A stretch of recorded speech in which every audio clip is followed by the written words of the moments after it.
Frères et sœurs en Christ, savez-vous qu'en tant que baptisés, nous participons tous au sacerdoce du Christ?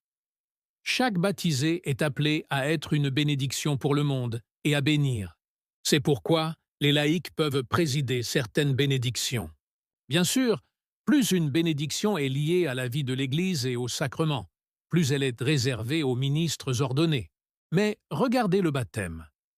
Il est tellement essentiel au salut qu'en cas de nécessité, n'importe qui, même une personne non baptisée, peut baptiser. Il suffit de vouloir faire ce que fait l'Église. Cela montre bien l'importance de chaque membre du peuple de Dieu. Pourtant, un terrible fléau menace notre humanité et notre Église, l'arrivisme, le carriérisme, ce qu'on appelle le cléricalisme. On voit parfois des responsables de communautés se comporter en petits chefs, se pavanant devant les portes des églises. Certains, même après des années de formation, se laissent rattraper par cette envie toute humaine de grimper les échelons.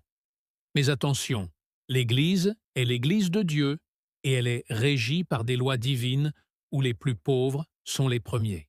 Comme le dit Dieu par le prophète Isaïe, « Mes pensées ne sont pas vos pensées, et vos voix ne sont pas mes voix. » Il existe un principe qui illustre parfaitement ce danger. C'est le principe de Peter. Il explique qu'un employé compétent est souvent promu à un niveau supérieur. S'il s'avère incompétent à ce nouveau poste, il n'est ni promu ni rétrogradé. L'arriviste, lui, ne restera jamais dans un poste où il est compétent, car il cherchera toujours la prochaine promotion. Il finira donc par atteindre un poste où il sera totalement incompétent et il y restera bloqué. À long terme, de nombreux postes supérieurs risquent d'être occupés par des personnes incompétentes. C'est un immense danger pour l'Église. Ces arrivistes la ruinent de l'intérieur et la transforment en une simple institution humaine, parfois corrompue. Alors, toi qui comme moi es baptisé, faisons très attention à ce piège. C'est un véritable suppôt de Satan. L'échelle qui mène aux cieux n'est pas celle du pouvoir ou du prestige. Elle est ancrée sur le roc de l'obéissance et de la charité.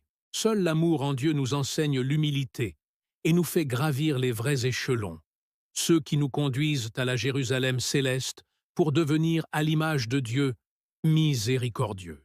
Restons humbles, peu importe nos connaissances ou nos heures de prière.